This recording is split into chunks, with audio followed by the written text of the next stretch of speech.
Welcome to Food, Wine, and Whiskey, a podcast about having fun conversations on tasty dishes, vinos, and spirits from around the world. Rob is your host. He is an avid home chef, WSET Level 2 award in wine, and a whiskey drinker and collector.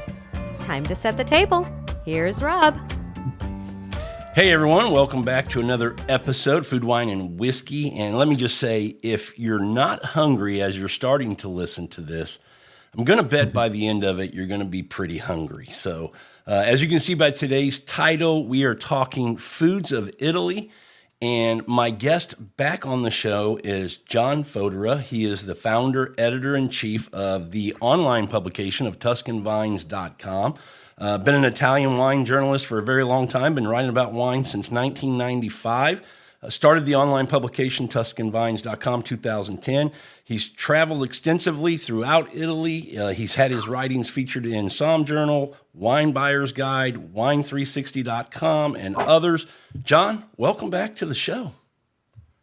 Always good to be here, Rob. Thank you very much. You know, usually when you're on, we always talk something related to Italian wine, and today we're throwing a little bit of a curveball. I say a little bit because you don't have wine, especially Italian wine, without having food. So these are kind of, they go hand in hand. That's right. Yeah, I don't think we're going to be able to get away from wine completely today.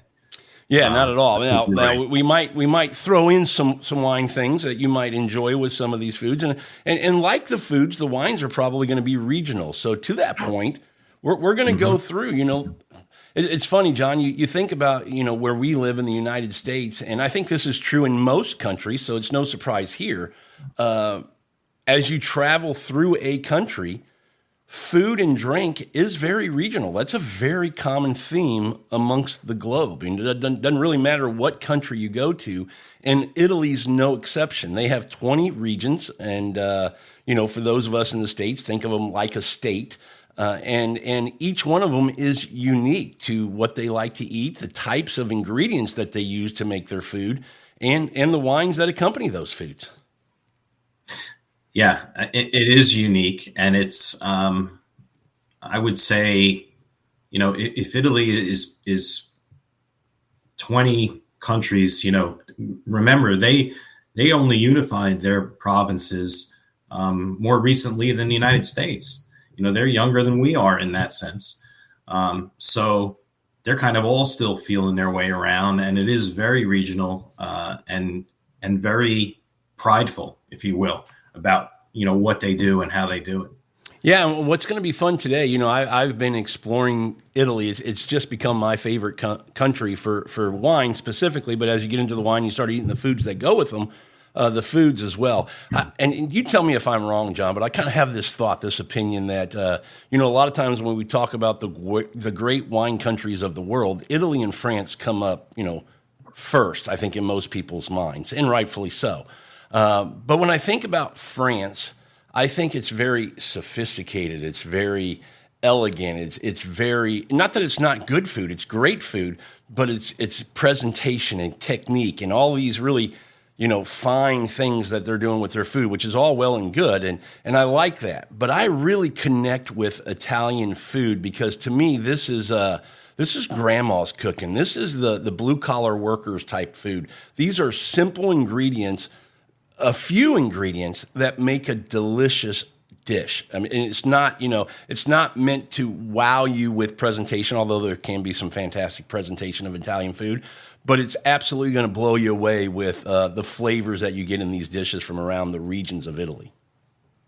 Right. Yeah. Generally speaking, I agree with that. I think that's spot on. I mean, you can go easily find a 4 or a 5-star restaurant in Rome or Florence. You can go to a Michelin-starred restaurant, and you can have that kind of, foodie experience. Yeah.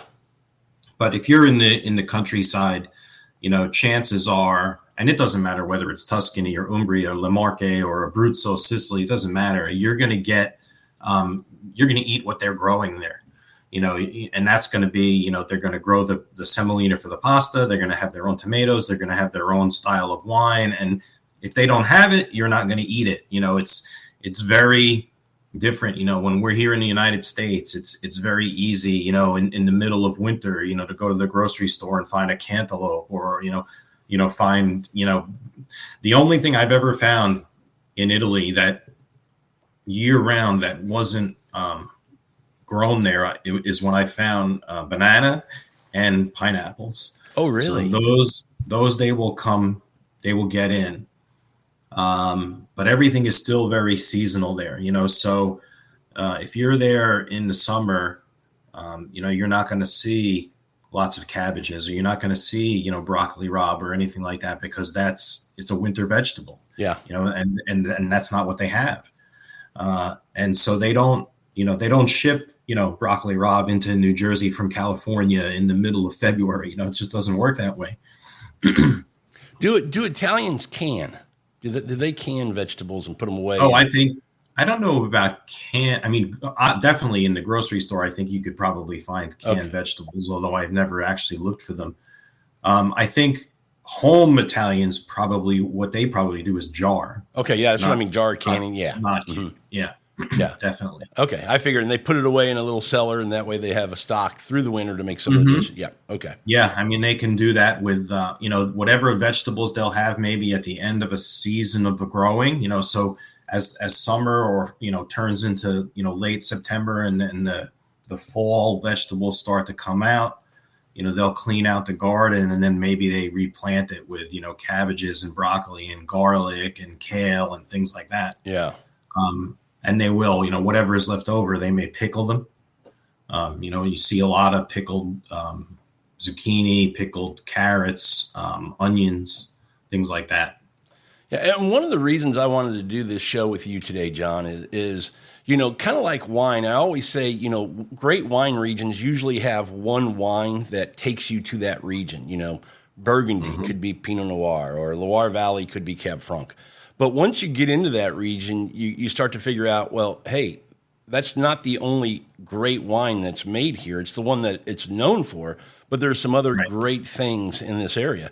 And I think the same can be said for food. There's a lot of, regions within countries or countries themselves that are known for a particular food, and that's what you think about them for. But until you go in and explore and start to find out that, let's just throw it out there, pizza's great, but Italy is so much more than pizza and pasta. And I think, a lot of, specifically Americans, if you say Italian food, name a couple things, they're just going to go pizza, pasta. That's all they're ever going to say. And exactly. So I think it's great that we're having this conversation to dive in and kind of expose the listeners to the foods of all these different regions within Italy, so maybe they'll go explore and try some things. And a great resource for that, John, this is the segue to your website, TuscanVines.com, because in addition to all the great wine reviews you do, man, you have, a enormous long list of classic Italian dishes in the meat category, in the pasta category, all over. So talk about that a little bit. Yeah, and let me just correct you. So it's actually you will find me with a Google search. You are correct. You are correct. It's johnfodera.com. Yeah. But the website has I don't know. I last counted it was coming up to maybe 200 recipes, and the newer ones, as I got better, handling my website, and actually as I migrated from one platform to the other, the capabilities were better. So the recipes that have been there for maybe the last 5 or 6 years are typically fully illustrated. Because, to me, it's two things. When I always looked at a cookbook, I'm a visual learner. Like, I can easily, read something. But when I see, like when someone says, add the beans when the sauce is dry or something. But if you see what it looks like, then have a better idea of what you're doing. And I just always thought it was, to have step-by-step pictures along the way. It makes it a lot easier and less intimidating to make a recipe. Yeah, but I would also say that you eat with your eyes. And so I can exactly. read the ingredients and go, it sounds good. But when I see that picture, I go, holy cow, that looks good. Agreed. 100% agreed. And, my recipes, since, whether they're family heritage or based on, my love of Tuscany or Italy, it's like you said, typically they're very simple to do, right? And you're looking for, you can have big, bold flavors, but it's not, 25 or 30 ingredients that you need to do something. It's typically, one, maybe two ingredients that are, ultra fresh, exactly what it should be, right? The best tomatoes, the best porcini mushroom, whatever you have. And I always tell people, if you want to make broccoli rabe sausage with pasta, and you go to the market and the broccoli rabe looks lousy, well, then you don't buy it, right? You buy something else. So a lot of times this is like what the Italian grandmothers and mothers do. They go to the market and they find what's fresh, and then they figure out what they're going to make for dinner, right? Not the other way around. That's a great point, because I think you nailed it with a lot of the way that we cook here in America. We look at the ingredients and go, you got to make it that way. Where you're saying, and rightfully so, I think, there's plenty of things that could substitute for certain ingredients. Now, maybe not all the ingredients, but broccoli rabe being an example, you could substitute another vegetable that could take that place in that recipe and still work. To your point, getting what's the best quality is going to make that dish the best. Right, because the fewer ingredients you have, the more obvious they are in the dish, right? So if they're not going to present themselves well, then you're going to have a substandard result. Yeah, you lead me to, I do a lot of pizza here at the house. I'm down that pizza rabbit hole. And by the way, for the listeners listening, pepperoni pizza is not Italian. Correct, John? That's correct. You gave that chuckle, John. It's very rare, in all honesty. I'm trying to think. I haven't really even seen much sausage on pizza. Yeah. Pepperoni's American thing. And it's funny, and I don't know if this was in a very, very local Italian restaurant. So I have to believe that it's semi-classic. But when I was in Venice once, my wife and I were out, we were getting pizza, and they were small pizzas. We ordered two of them. One was just a regular margherita, and the other one said, pizza like with Viennese sausage. So I was like, okay, we'll get that. Yeah. Well, it comes out. Now, maybe they were a superior product than what we have here. I don't know. It didn't taste that way, but this pizza comes out, and I swear they had sliced a hot dog and put it on the pizza. Oh, really? And it was tasty enough, but I was like, this just can't be. Yeah. I didn't know what to make of that at all.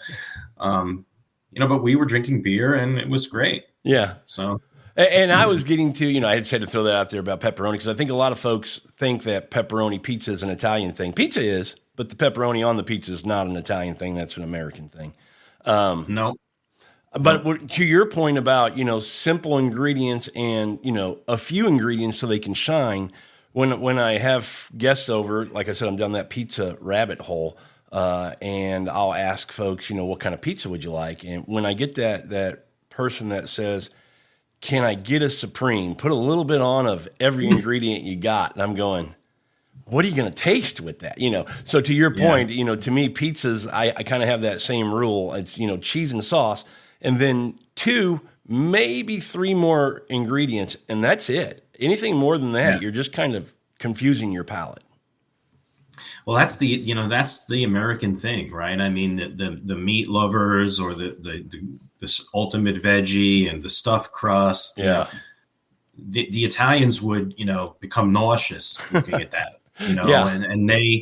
and that's why I think, it's not very common, but once in a while I'll see someone like, oh, I went to Italy and I didn't like the food, or the pizza was terrible. And I'm like, well, this has to be, an American who was expecting, like you said, I don't know, a thick crust, pizza with pepperoni, or, pepperoni, sausage, ham, God forbid, pineapple. It's just not going to happen. And I think it's the same thing also with, when they're thinking of fettuccine Alfredo, or they're thinking of chicken parm. And how about spaghetti and meatballs? Actually, you would. Well, see, it's very rare to see meat in a pasta in Italy. Right. So no, there wouldn't really be meatball. You might come across that if you're eating in a more touristy place in a bigger city. But what the Italians do have often is meatball is a polpettini, a little meatball. Yeah. They usually have maybe you get 4 or 5 of them as an antipasto. Yeah. So you would just have meatballs, and then you're obviously free to order pasta. And we're kind of talking about some of these things that Americans think that might be Italian, and it was on my list of things to talk about. Since we've just kind of rolled into it, let's talk about a few more of dishes. And you mentioned one, fettuccine Alfredo is one that's I don't really clearly understand the history of this. I kind of read some stories where there was a restaurant that made it in Italy, and it just didn't take off, but it did start there, but it became very popular more in America. I'm not sure.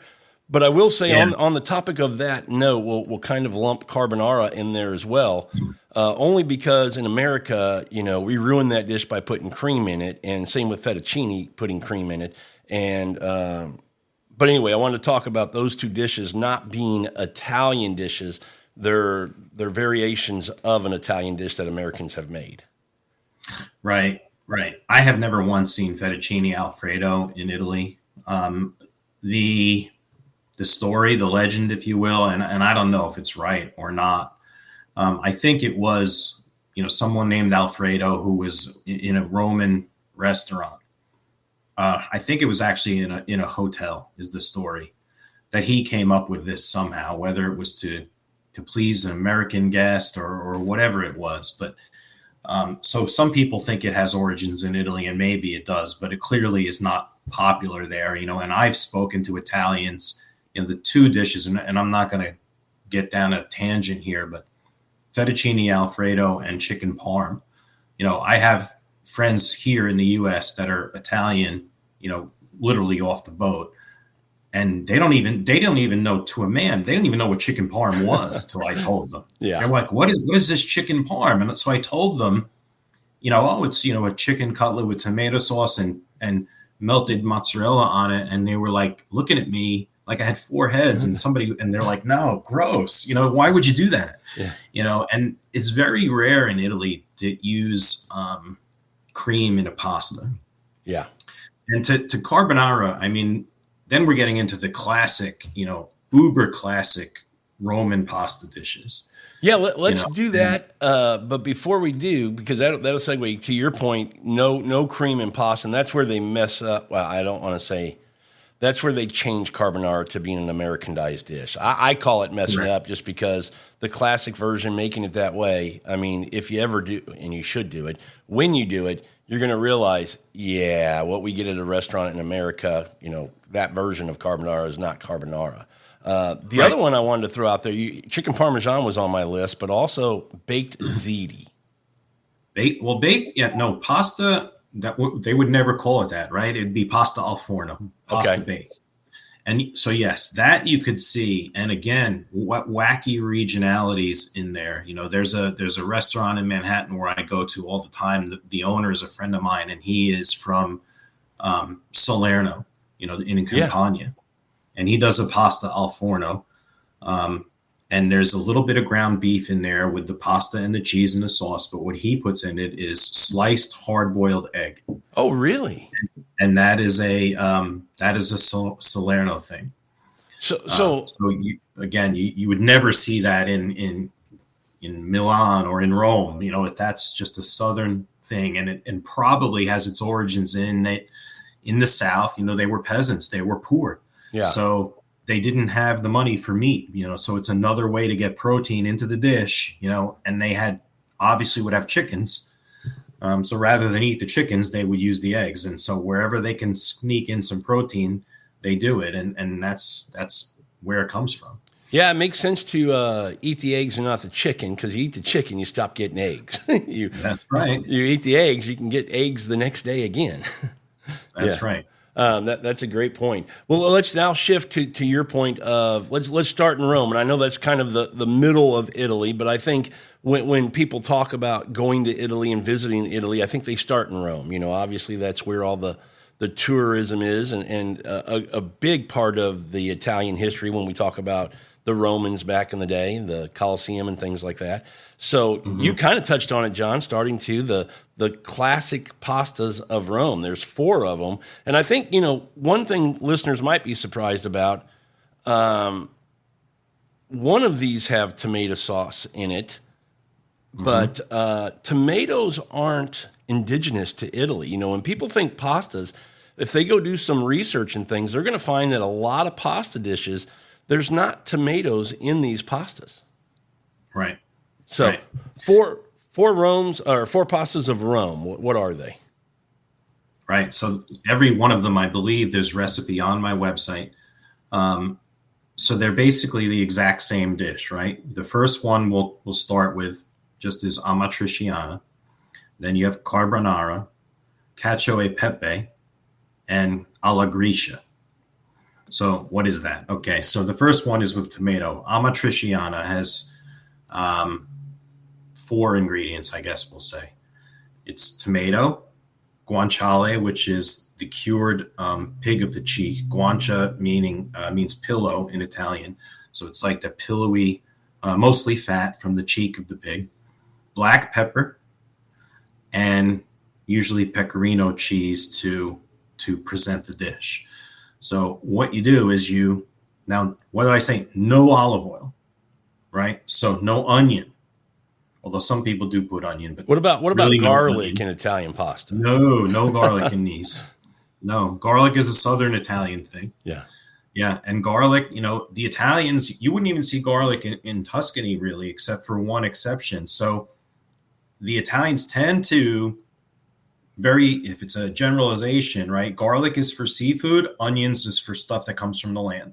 Okay, that makes sense. So they typically don't do it any other way, and almost never would use both in the same dish. So as we start the first dish you're describing, no olive oil. Correct. So you put the guanciale in first on a very, very low flame, and you render that fat out from the pig meat. And that is what gives you all the oil that you need for your dish. Very rarely I would put a little bit of olive oil if it's just too dry. So then you just add your tomatoes and you cook them down. And again, what were we saying before? A few ingredients. They've got to be great tomatoes. Yeah. San Marzano, real San Marzano canned or ripe fresh tomatoes. Cook them down, salt and pepper. Then you just cook your pasta till it's al dente, drain it right into the sauce, stir, and serve with more cracked black pepper. So then that dish is, if you will, the mother dish. So all the rest come from that or from variations of that. So if you take that dish and you take out the tomato and you add in egg, then you have carbonara. If you remove the egg, then you just have alla gricia. And if you add a bunch of cheese with pasta water into the sauce, this is actually the simplest dish, but it's actually the hardest one to make. So if you just use your guanciale and then you add the cheese and the pepper with pasta water, I'm sorry, no guanciale, you get the cacio e pepe. Cacio is cheese, pepe is pepper. So it's nothing but cheese and pepper. But the sauce is made from an emulsion of the pasta water and the cheese, the way it melts together. And a lot of people say, oh, this has cream in it. No. That doesn't have anything. It's that starchy water and how it just incorporates and emulsifies with the cheese. So that is actually, I think, the hardest dish to pull off, frankly. Yeah, cacio e pepe is one of my favorites, and I don't know if this is right or wrong, but I call it the original mac and cheese. I don't know if that's where the American version of mac and cheese came from, but to me, that's the original mac and cheese. It could very well be. And, and one time, to my point, I forget why it was, but I was watching a show with Gordon Ramsay, and he was talking about if he's interviewing a chef. And he said, this is one of the first things I asked him to do is, okay, you want to be a chef for me? That's fine. Go in the kitchen and make me cacio e pepe. And he goes, if they don't nail that dish, then forget it. They're done. Yeah. Because that's just, it's simple, but it takes a little bit of technique and an understanding of what's going on. And again, carbonara, guanciale, cheese, black pepper, and eggs. No sliced ham, no bacon, no peas. I was just going to say that. Peas. No cream. No mushrooms. You want to do that? Fine. I always say that if you want to do that, it's fine. It'll be delicious. Just don't call it carbonara. Call it something else. Yeah. And if I go to a restaurant and I order carbonara and it comes out that way, I mean, I'm disappointed. But usually it says, with peas and cream. I mean, I don't know. Yeah, I've heard that the cream, the reason Americans put cream in is it'll sit a little longer under the light, before it gets served, because of that time. Because we both know, when you make carbonara, it's when you finish it, it's start eating, serve it and start eating. You don't want it to sit for a while. That I agree with. Yeah, and I think here, but in Italy, that it's the eggs that they use. They use a lot of eggs, so it doesn't get dry. And you use that pasta water. Again, you use the pasta water to emulsify it, to make it have, a sauce. Because that's a technique too. I mean, I think two of the things that people do wrong in this country with pasta is, number one, they don't cook the pasta in the sauce. So many times I see people picture of a plated pasta and it's like a clean noodle with dollop of tomato sauce on the top of the pile of the pasta, like you do when you put tomato sauce on a pizza. Yeah. If you take the pasta and you drain it and you put it into a pan with your sauce, cook it in there for another minute to a minute and a half with the sauce, stir it around, the noodle absorbs the flavor of the sauce. And that's what makes pasta to another level. And always, always reserve some of your cooking water. Yep. Because if your sauce is too tight, too thick, you can add a little cooking water. And that cooking water, for example, for cacio e pepe, is vital. You can't make the dish without it. It's what helps make it creamy with all that starch and everything in there. Correct. Yeah. Correct. And you have salted water. That's another thing. People don't salt the water. Agreed. And by all means, good Lord, no olive oil in your cooking water. Yeah, and we won't dive down the rabbit hole of acceptable pastas for these dishes, but I would say there's a few types that are acceptable. There's certain ones that maybe you wouldn't use for a carbonara, or these four pastas for that matter. Well, I think carbonara. Yeah. I'll tell you a story. The last time I was in Rome with my family, we went to a great place in Rome, and I've been there many times, so I knew what I wanted to eat. So I asked for the wine list, because it's like a book. It's about 4 inches thick. So I wanted to look through it. So the waiter came over and, they have all four of the pastas on their menu, but I wasn't paying any attention. So he came to me and I said, I'll have the Jewish artichokes. And he's like, okay. I said, and then I want the rigatoni carbonara. And he was writing, with his pad, and he drops his hands like that. And he looks at me and he says, Signore, he says, rigatoni is amatriciana. Carbonara is spaghetti. And I said, oh yeah. And I apologized. I'm like, no, I want carbonara. So give me the spaghetti, but that was it. They were not, these are Romans that, if pasta is a passion, it's like a religion, a dogmatic process for Romans. But no, that the chef is making it spaghetti because that's the best way for this dish. So don't you dare, insinuate that it should be different. But I was like, no. I apologize. I said, no problem, but I just want spaghetti. Yeah. And that's another thing, that Americans, but can I have this, but not with that? Or can I have the pesto, but with, with bucatini instead of penne, or something like that. Yeah. That doesn't usually work in Italy.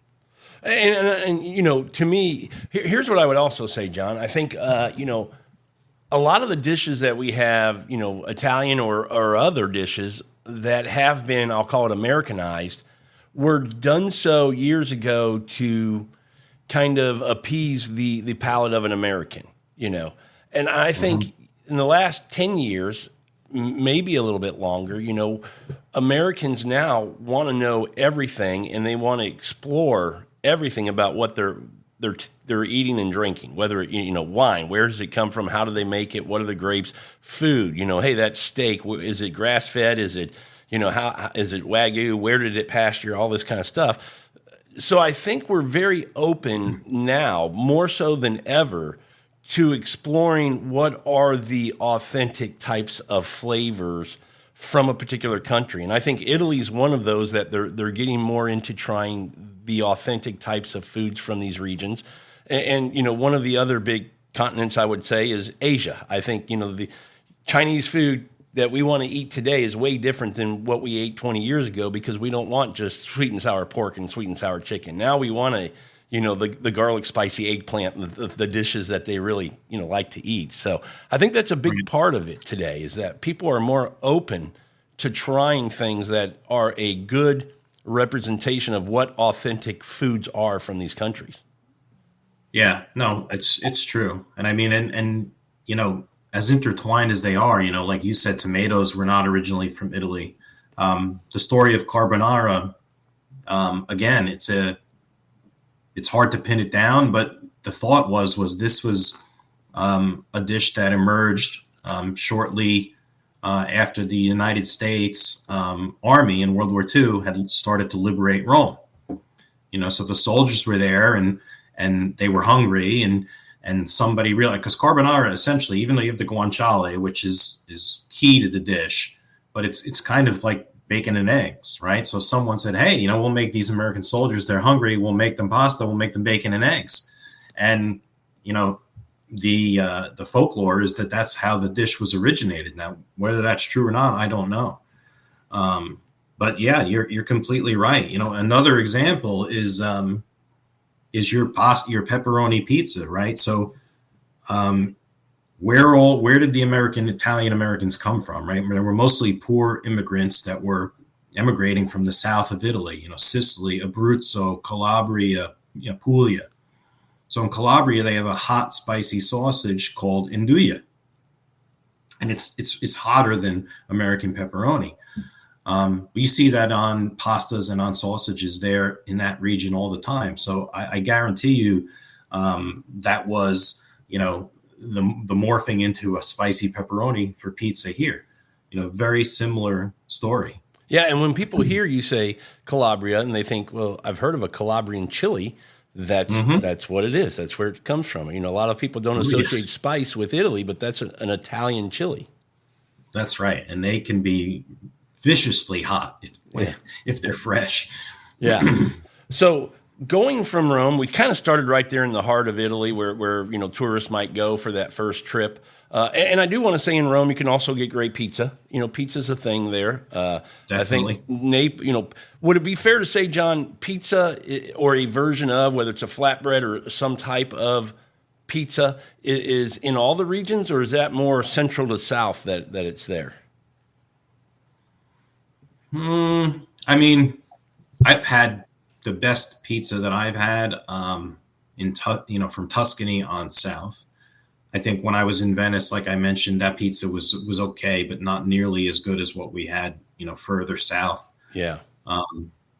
Liguria makes some interesting, more like a flatbread kind of thing, but they're using, because they have, that's the birthplace of pesto, right? Genovese. But they've got, they'll be putting, clams and calamari on pizza, because they're right. That's the Italian Riviera. I mean, they're doing all sorts of things like that. So it's kind of unique in that sense. But I mean, pizza Napoli, when you see a lot of the places here, I mean, even here where I am now in North Carolina, there's not far away is a brick oven Neapolitan style pizza place that's tremendous. I was shocked, when we found it. And that's the kind of pizza that's emulated a lot.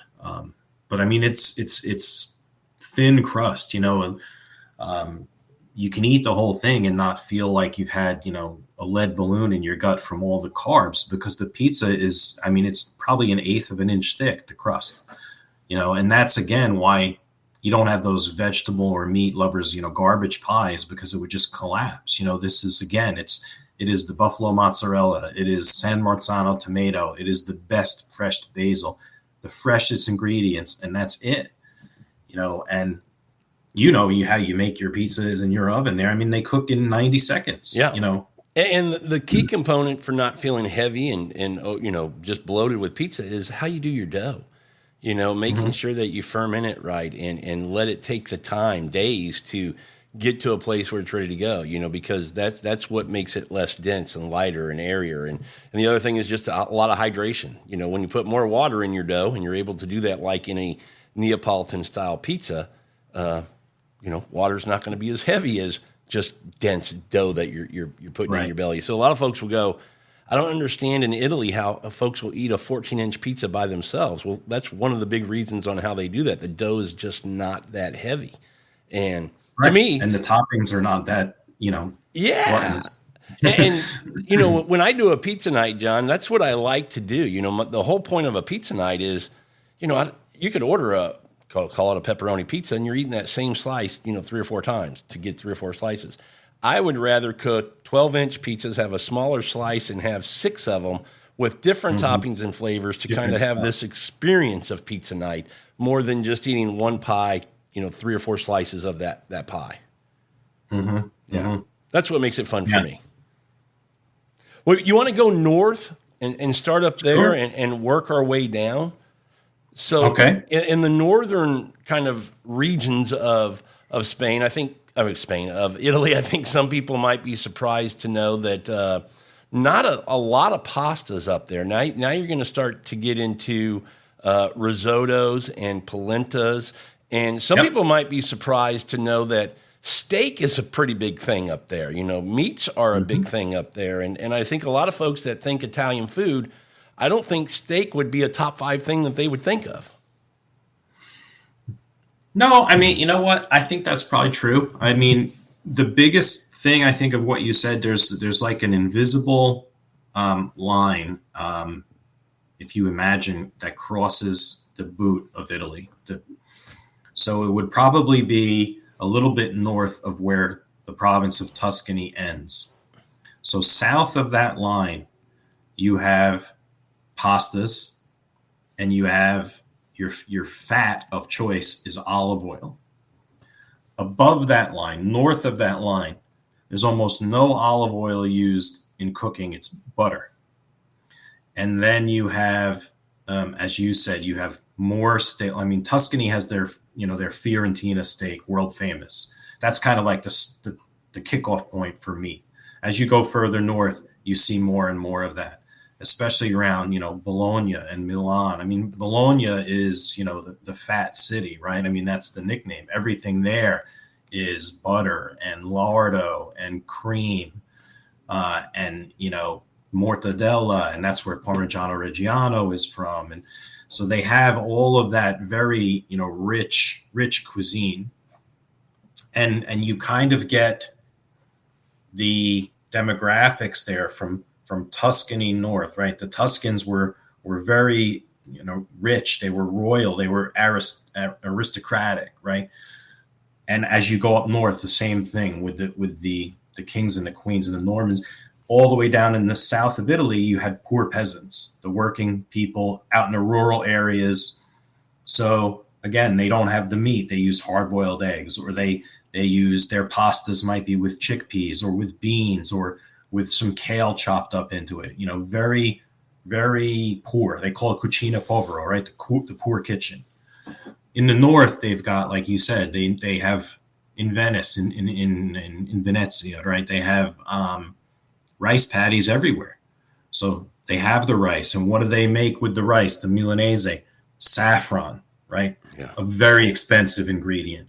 Ossobuco Milanese is the classic dish in Milano, but you have a veal shank, very expensive, over the risotto with saffron. You go to Venice or anywhere in Veneto, you go to Verona, they have expensive seafood. That things that you just don't see so much in the South. Ravioli is another one. Ravioli is big in Piemonte, in Emilia-Romagna. You see and what's another big, expensive ingredient in Piemonte is the truffles. Oh yeah. Right. So they have the white and the black, and for them, it's probably not as expensive now. And I mean, they're shaving those things on just about anything you can imagine, when they're in season, if it's a good year to forage for them. And tell me this, I think I have this right. The white truffle is the more expensive. Is that right? way more expensive. Yeah. I thought I remembered reading that. I've never had it, but I've heard that the white truffle is a very coveted, and So, you don't get them every year, right? They're not every year. well, you can you can get them every year if you can find them if the conditions are good. So yeah, if you had an Alba truffle, a white truffle, I think. Well, I haven't looked in a long time, but the last time I actually bought one, I would say there was probably about $1,200 to $1,300 a pound for the white, and the black are about $600 to $700 or $800 a pound. Yeah, wow. Now, the bigger reason for that is, I know whites are usually a little harder to find, but you need a specially trained dog to find white truffles, because you can use pigs to find black truffles, because the pigs will eat the white ones, but they won't eat the black ones.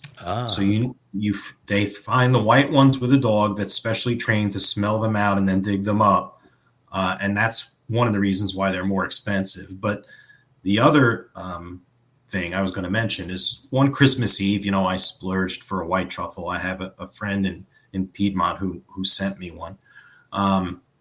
So it was about the size of a large, just our white garden variety mushroom that you see in the grocery stores, just like a medium to large size white mushroom. So I think that cost me $75. Wow. But that was enough to shave over the four of us had a pasta dish with truffle on Christmas Eve. That was enough to shave over the 4 plates. And that $75, you probably got a deal. Yeah, well, that included the air. It has to be, air shipped. Yeah. And it was literally found, the day before, because you can't hold these things, for 5 or 6 days. That they just lose their flavor, which is what you're paying for. We're talking food, and you make me think about all. We're talking about truffles and things like that.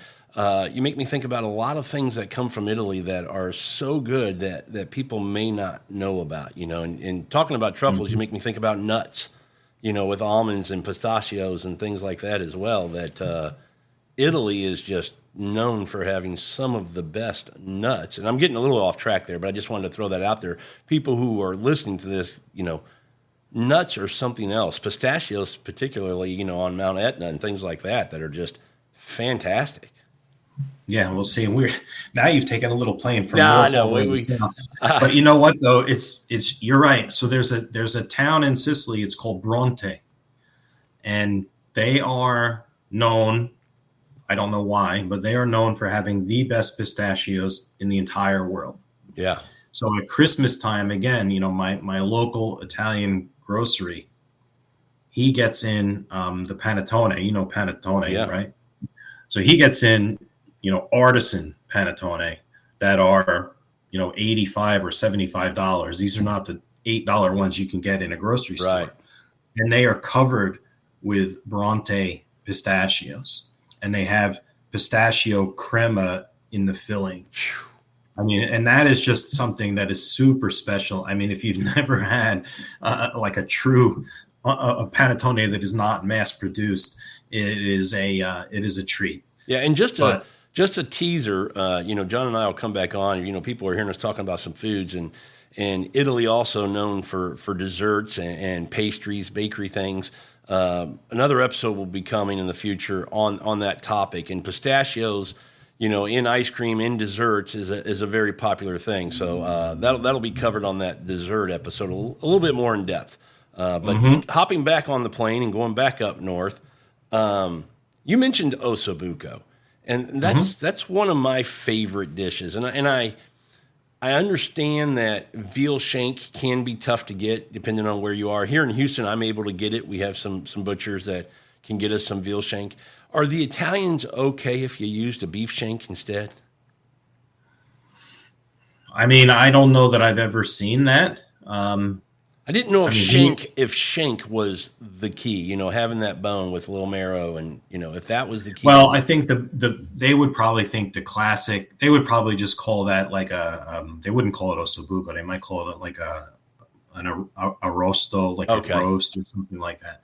I mean, I've had them here in this country. Either we see a lot of lamb shank, Yeah. like an ossobuco style. But the ossobuco ossobuco means literally bone with a hole. Yep. So in the hole is the marrow, and that's what the Italians are after, right? Because they want to scoop out that marrow and mix it in with the rice for that, really decadent flavor. It's delicious. Yeah. It definitely is. Maybe not the healthiest thing, but have a little more wine. And talking about ossobuco, if somebody looks at that dish, and to your point, the pictures you have on your recipe, it looks like, holy cow, how do you make that? It looks so good. But it's not that technically hard. It just takes some time. You're going to let the oven do most of the work. So either the oven or the stovetop. Once you get the dish assembled, then you're done. I mean, I like to make those things. They're a little bit cold weather dishes, but I like to make stuff like that on NFL Sunday, right? Yeah. I get up early, whether I'm making my grandmother's sauce or, an ossobuco, or I don't know what else takes a long time, short ribs. Well, you mentioned bologna, a good bolognese.